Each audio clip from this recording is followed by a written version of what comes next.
Il y a des choses que personne ne t'a jamais dites clairement. Des choses qui se passent chaque jour dans ton foyer, sous tes yeux, parfois par toi-même, sans que tu en aies la moindre conscience. Et pourtant, elles façonnent l'âme de tes enfants. Elles sculptent leur cœur. Elles définissent qui ils deviendront demain. Aujourd'hui, nous allons parler de quelque chose de difficile. Pas pour te blesser. Pas pour te juger. Mais parce que l'amour véritable, celui que l'islam nous enseigne, commence par la vérité. Et la vérité, parfois, fait un peu mal avant de guérir. Tu es parent. Et en tant que parent, tu portes l'une des responsabilités les plus lourdes que Allah ait confiées à un être humain sur cette terre.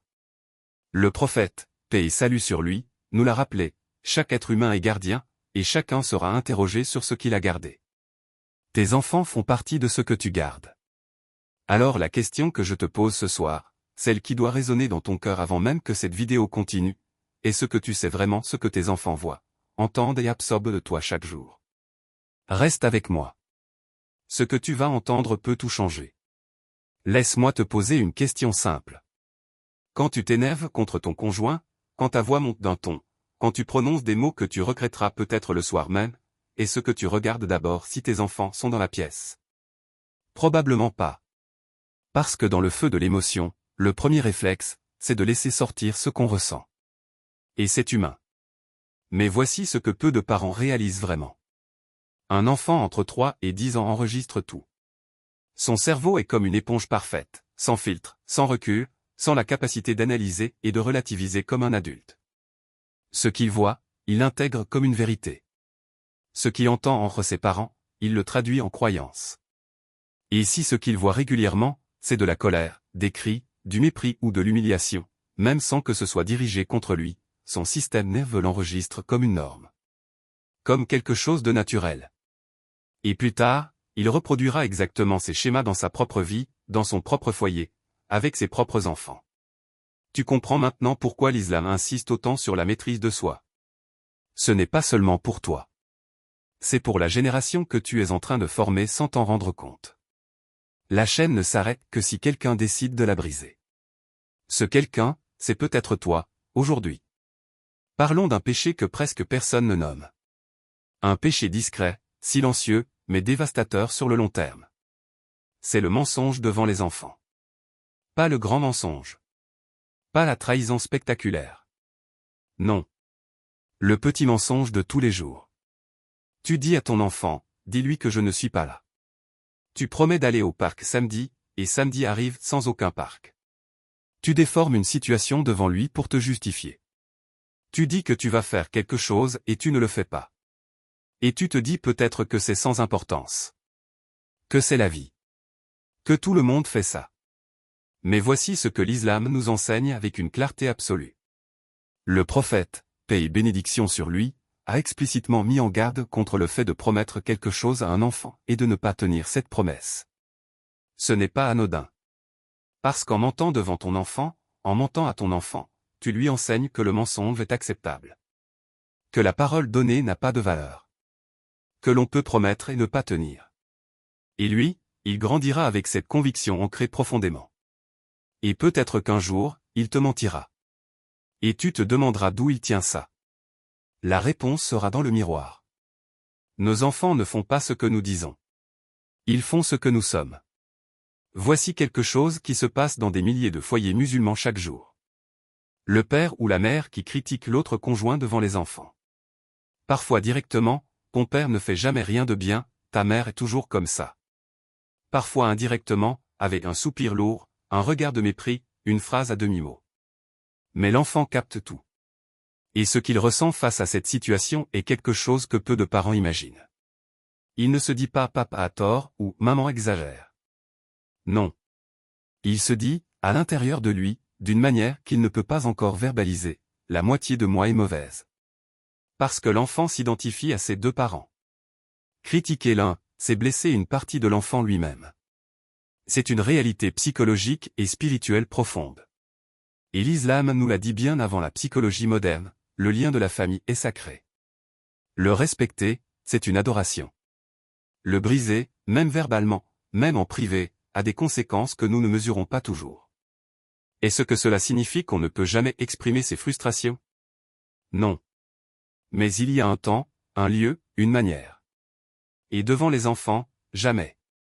Jamais. La dignité de ton conjoint et la dignité de tes enfants.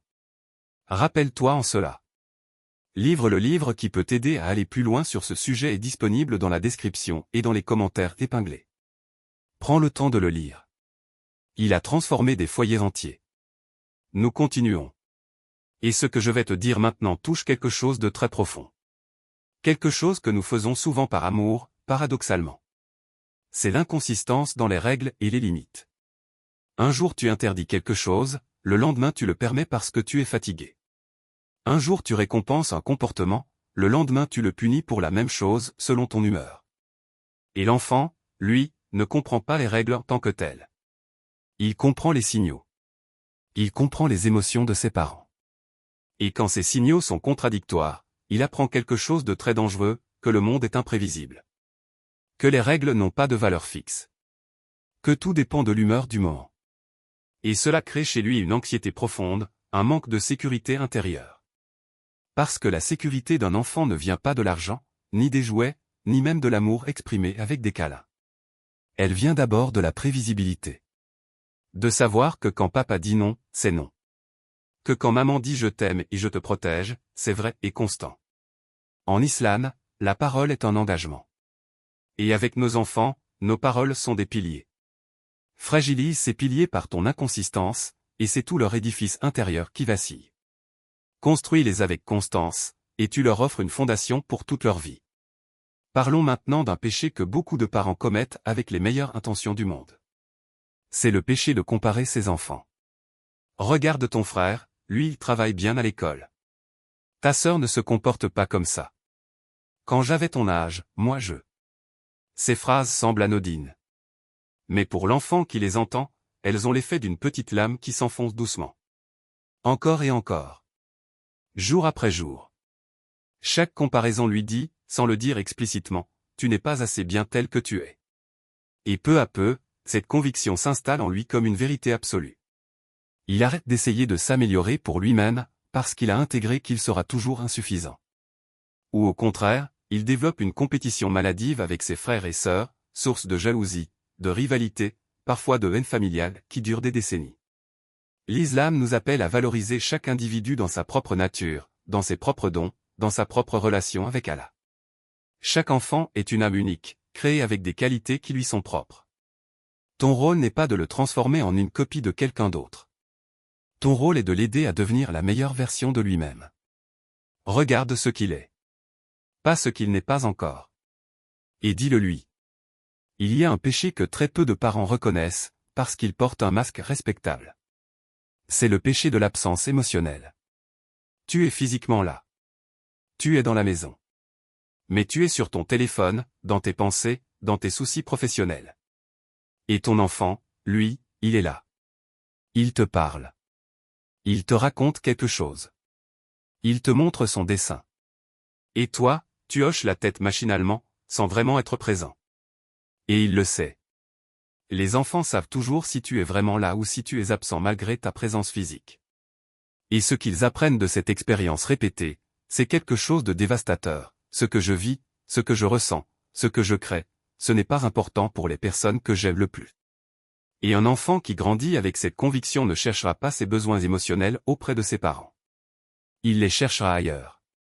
Dans les mauvaises amitiés, dans les relations toxiques, dans des espaces qui n'ont rien de bon à lui offrir. La présence authentique est un acte d'adoration. Être vraiment présent pour ton enfant, déposer ton téléphone, plonger dans ses yeux, écouter vraiment ce qu'il dit, c'est l'une des formes les plus pures d'amour islamique. C'est du temps que tu offres à Allah à travers ton enfant. Ne le gaspille pas devant un écran. Voici maintenant quelque chose que beaucoup de parents font, souvent pour se protéger eux-mêmes, parfois par habitude culturelle. C'est refuser de s'excuser devant ses enfants. Quand tu te trompes. Quand tu t'es énervé sans raison valable. Quand tu as été injuste dans ta réaction. Quand tu as dit quelque chose de blessant. Et là, tu ne t'excuses pas. Parce que tu penses que l'autorité parentale ne s'accommode pas des excuses. Parce que dans certaines cultures, le parent a toujours raison, même quand il a tort. Mais voici ce que ton enfant apprend de cette situation. Que s'excuser est une faiblesse. Que reconnaître ses erreurs est honteux. Que le fort n'a pas à se remettre en question. Et plus tard, dans ses propres relations, il sera incapable de dire pardon. Il blessera et ne réparera pas. Il détruira sans même comprendre pourquoi. Alors qu'un simple « je m'excuse, j'ai eu tort tout à l'heure » dit devant ton enfant lui enseigne la grandeur d'âme, la responsabilité, et la santé relationnelle. S'excuser devant son enfant ne diminue pas ton autorité. Cela la renforce avec un fondement de justice. Et l'islam ne nous a-t-il pas appris que le fort est celui qui maîtrise sa colère? Maîtrise-la. Et quand tu n'y arrives pas, répare. Le livre recommandé pour t'accompagner dans cette démarche est dans la description et dans les commentaires. Lis-le. Offre-le à un ami parent. Continuons ensemble. Parce que ce que nous allons aborder maintenant est peut-être l'un des sujets les plus sensibles. Et pourtant l'un des plus importants. C'est la question de la violence, même légère, même ponctuelle, commise devant les enfants.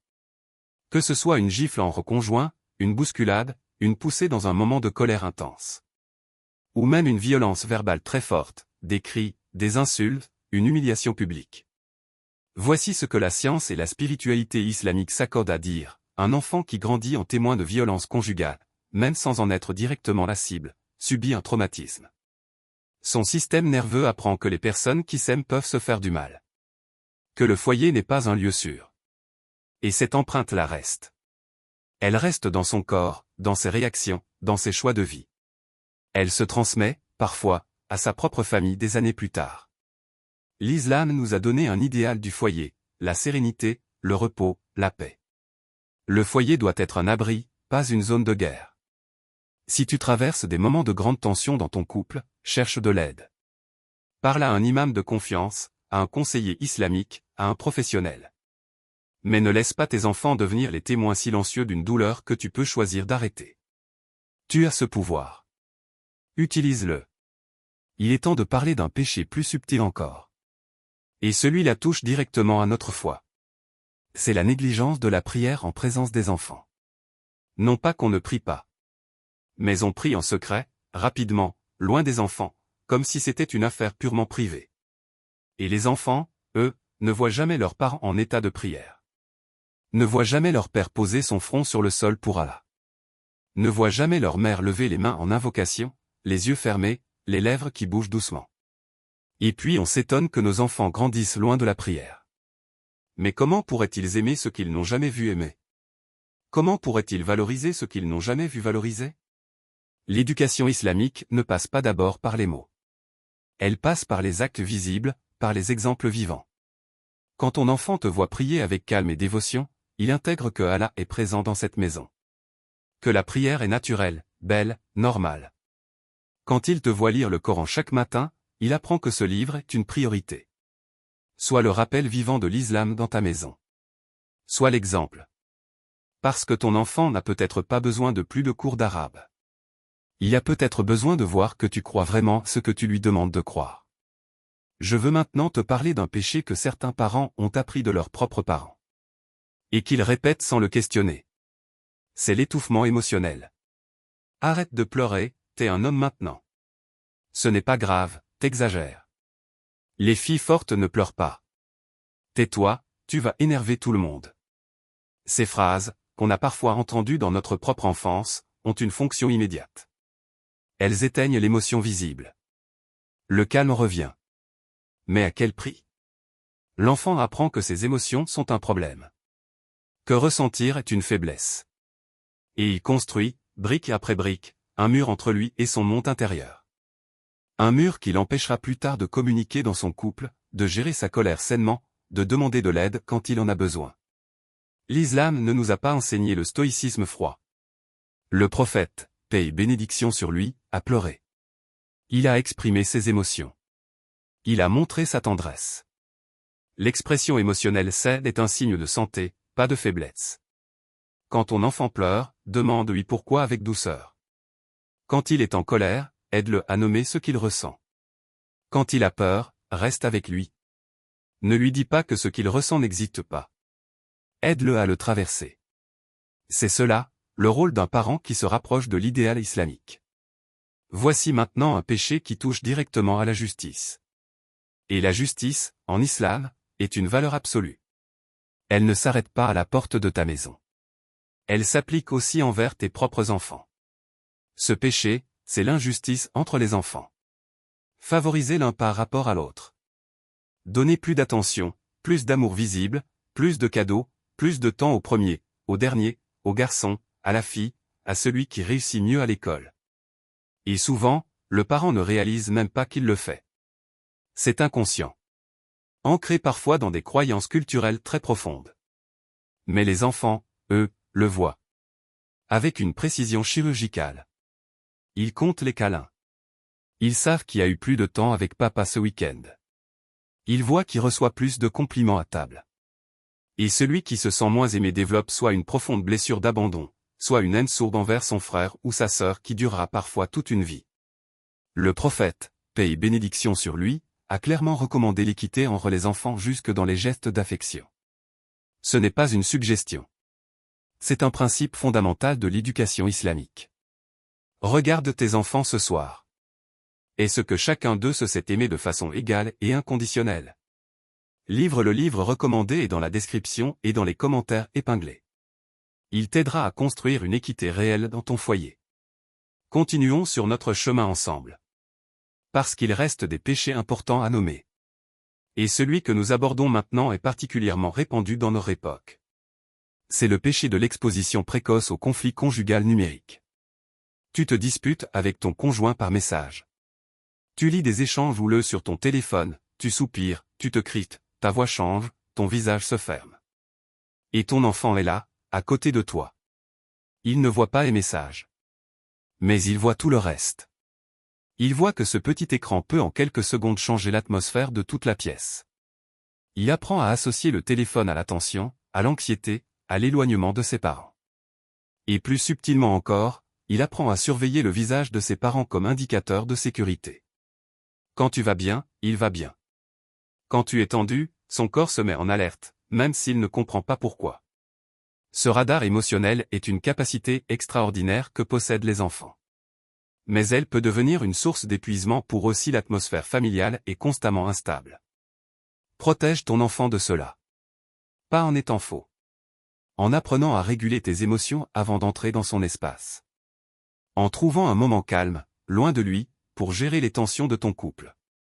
Il a besoin de ton équilibre plus que de ta perfection. Je veux maintenant te parler de quelque chose que beaucoup de parents vivent sans le nommer. C'est la honte publique. Gronder son enfant devant tout le monde. Le corriger, l'humilier, le mettre face à ses erreurs devant des invités, devant la famille élargie, devant ses cousins ou ses amis. Regarde comment il se comporte, c'est une honte. T'as entendu ce qu'il a fait à l'école? Dis-le toi-même, allez. Pourquoi tu fais ça? Tu me fais honte. Et on appelle parfois cela de l'éducation. De la franchise. De la responsabilisation. Mais voici la réalité, humilier un enfant en public ne l'éduque pas. Cela le brise. La partie de lui qui était prête à apprendre ferme s'éporte instantanément, remplacée par la honte, la colère ou la résignation. Et la honte est l'une des émotions les plus toxiques qui existent. Elle ne dit pas à l'enfant « tu as fait quelque chose de mal ». Elle lui dit « tu es quelque chose de mauvais ».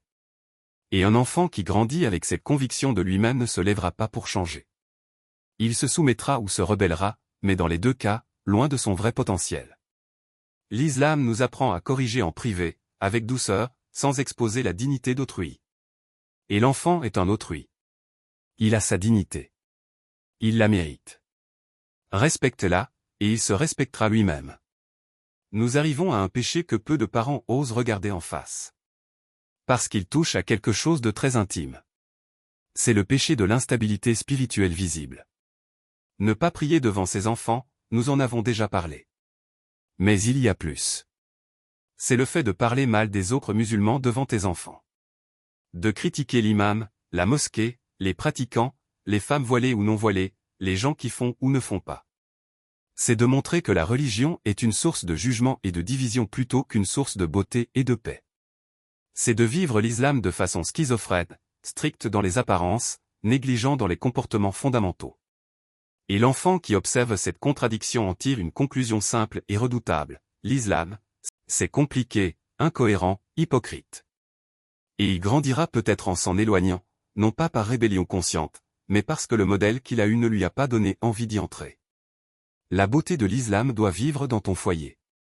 Dans ta voix quand tu parles de Allah. Dans ta façon de traiter les autres. Dans ta sincérité. Montre à tes enfants un islam qui apaise, qui élève, qui unit. Pas un islam qui juge, qui divise, qui fait peur. Tu es leur premier contact avec la révélation. Il nous reste encore des réalités importantes à nommer. Et celle que j'aborde maintenant touche à quelque chose de très moderne. C'est le péché de l'écran non encadré. Laisser ses enfants seuls face aux écrans sans surveillance, sans limite, sans dialogue. Et je ne parle pas seulement du temps de cerveau disponible ou de la dépendance au réseau. Je parle de ce que ces écrans leur enseignent sur les relations, sur les femmes, sur les hommes, sur le couple, sur la réussite, sur la beauté, sur l'islam lui-même. Ton enfant de 10 ans voit des choses sur YouTube, TikTok, dans les jeux vidéo, dans les séries, qui contredisent directement les valeurs que tu essaies de lui transmettre. Et si tu n'es pas à pour filtrer, pour dialoguer, pour mettre en perspective, ces contenus deviennent sa référence. Pas toi. Pas l'islam. Les écrans. Ce n'est pas une question d'être vieux jeu. C'est une question de savoir qui éduque vraiment ton enfant. L'islam nous a enseigné que le parent est le gardien. Être gardien aujourd'hui implique de connaître le monde numérique dans lequel tes enfants évoluent. Pas pour espionner, mais pour accompagner. Pour être plus présent et plus pertinent que l'écran.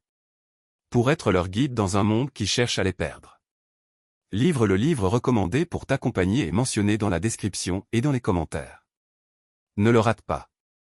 Je veux maintenant m'arrêter avec toi sur quelque chose de beau. Parce que nous avons parlé de beaucoup de choses difficiles. Et je veux qu'on reprenne notre souffle ensemble. Est-ce que tu sais ce que ton enfant retient comme souvenir le plus fort de son enfance? Ce ne sont pas les vacances coûteuses. Ce ne sont pas les cadeaux d'anniversaire. Ce ne sont pas les activités extraordinaires. Non. Ce sont les petits moments ordinaires. La façon dont tu prononçais son prénom. La chaleur de tes mains quand tu le tenais. Le son de ta voix qui lisait une histoire. L'odeur du foyer quand il rentrait de l'école. La façon dont tu riais avec lui. Ces moments-là, que tu considères peut-être insignifiants, sont les fondations de son sentiment d'être aimé, d'appartenir à quelque chose de bien, d'avoir de la valeur dans ce monde. Et cela, aucun écran ne peut le remplacer. Aucun jouet. Aucune école. Seulement toi. Alors après tout ce que nous avons évoqué, après tous ces péchés que nous commettons parfois sans le savoir, je veux que tu saches ceci, il n'est jamais trop tard. Pas tant que tu es en vie. Pas tant que ton enfant est là. Le changement commence au moment où tu décides de changer. Et ce moment peut être ce soir, maintenant, après cette vidéo. Allah aime ceux qui se repentent et recommencent. Voici maintenant un péché dont personne ne parle vraiment. Parce qu'il est délicat. Et parce qu'il implique quelque chose que beaucoup de parents gardent pour eux. C'est le péché de l'amertume transmise. Quand un parent a vécu quelque chose de difficile, une trahison, un divorce, une douleur familiale, une blessure non guérie, et qu'il transmet inconsciemment cette amertume à ses enfants. Pas forcément avec des mots. Avec des regards. Avec des silences lourds. Avec une façon de parler de certaines personnes, de certains lieux, de certaines situations. L'amertume non guérie est contagieuse. Elle se transmet comme une empreinte invisible sur l'âme de l'enfant. Et cet enfant grandira peut-être avec une peur irrationnelle des relations, une méfiance envers les autres, une difficulté à faire confiance, sans savoir exactement pourquoi. Parce que la source n'était pas en lui. Elle était en toi. Et tu la lui as transmise sans le vouloir. La guérison est une obligation. Pas seulement pour toi. Pour tes enfants. Pour leurs enfants. Pour la chaîne qui s'arrête là où quelqu'un choisit de guérir. En islam, le cœur est la demeure centrale. Si le cœur du parent est chargé de rancœur, ce poids se dépose sur ses enfants. Fais le travail de nettoyer ton cœur. Par la prière, par le pardon, par la quête de la paix avec Allah. Et tes enfants en hériteront la légèreté. Nous approchons de la fin de ce chemin que nous avons parcouru ensemble. Et je veux te dire quelque chose d'important. Ce que tu as entendu aujourd'hui n'était pas une liste d'accusations. C'était un miroir. Un miroir que l'islam nous tend avec bienveillance, parce que notre Créateur sait que nous sommes humains, que nous nous trompons, que nous apprenons. Et la beauté de notre religion, c'est que la porte du retour est toujours ouverte. Toujours. Il n'y a pas de point de non-retour tant qu'il reste un souffle de vie. La question n'est pas « ai-je été un parent parfait ?» Personne ne l'est. La question est « suis-je prêt à continuer de m'améliorer pour Allah et pour mes enfants ?» Si ta réponse est oui, alors ce chemin t'appartient. Commence par un seul changement. Un seul. Arrête de crier pendant une semaine. Tiens la prochaine promesse que tu fais à ton enfant. Dis-lui qu'il est aimé tel qu'il est. Prie devant lui avec sincérité. Demande-lui pardon pour quelque chose que tu regrettes. Chaque petit geste est une graine. Et Allah fait pousser les graines dans ses jardins d'une façon que nous ne pouvons même pas imaginer. Fais confiance au processus. Fais confiance à Allah. Et fais le premier pas ce soir. Avant de te quitter pour aujourd'hui, je veux te laisser avec quelques mots qui viennent du cœur. Tu n'es pas seul dans ce parcours. Des milliers de parents comme toi regardent cette vidéo en ce moment même, avec les mêmes questions, les mêmes doutes, les mêmes regrets et la même envie de faire mieux. Et c'est cela qui est beau. Vouloir faire mieux, c'est déjà une forme d'amour. Et cet amour, Allah l'entend. Si tu as visionné cette vidéo jusqu'au bout, c'est parce que quelque chose en toi voulait grandir. Honore cela. Et maintenant, passe à l'action. Le livre que nous te recommandons dans les commentaires et dans la description peut t'accompagner concrètement dans ce chemin. Il a été choisi avec soin pour les parents musulmans qui veulent éduquer leurs enfants avec la lumière de l'islam. Partage cette vidéo avec un parent que tu aimes. Laisse un commentaire sur ce qui t'a le plus touché. Abonne-toi à cette chaîne si tu veux continuer à recevoir des rappels qui te font du bien. Et surtout, ce soir, avant de dormir, dis à tes enfants que tu les aimes. Dis-le avec des mots. Dis-le avec tes yeux. Dis-le avec ta présence. Car ce moment-là, ils s'en souviendront toute leur vie. Que Allah bénisse vos foyers, guide vos enfants, et accepte vos efforts. Amen. Livre le livre est dans les commentaires et la description. Lis-le. Il peut changer ton foyer.